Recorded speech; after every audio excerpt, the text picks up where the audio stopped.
In tough economic times, a decent meal may be hard to come by. Now, some local meal programs are seeing a record number of people coming in for food. News 8's Pauline Lee is live in our studio with more. Both the Salvation Army and Our Savior Lutheran meal site have seen more and more people come through their doors and take advantage of their free meals. The Salvation Army's numbers are up 30% from what they were this time last year, and that's got them worried. Okay, we'd like to say a prayer today. Here at the Salvation Army, every meal they serve is a blessing. We've been coming here off and on for about 6 years. They feed people really well here. Linda Trimmer and Peter Woodward are just some of the many hundreds of people at the Salvation Army looking for a good meal. Well, it's really unprecedented. The Salvation Army has been feeding people like this for many years, but we've never seen numbers like we're seeing now. Last month, again, we were in the 10,000 meal range. That's a huge number for this community, and those are people that are basically economically at the bottom of the ladder.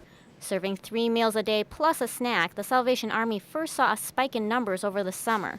So far in October, those numbers just aren't going down. The increases started last month. We started doing about 75 more per meal starting last month.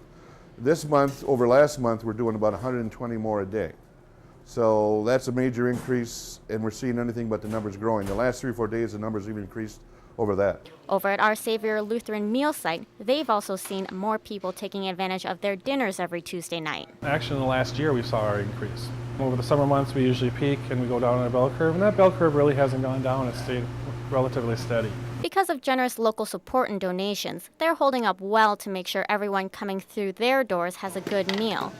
But for the Salvation Army, it's a different story. So far, we've been able to keep up, but we have a warehouse where we store our food, and that's constantly going up and down.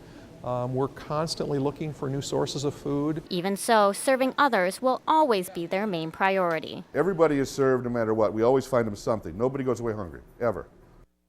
The Salvation Army also said they're over capacity for people who need shelter.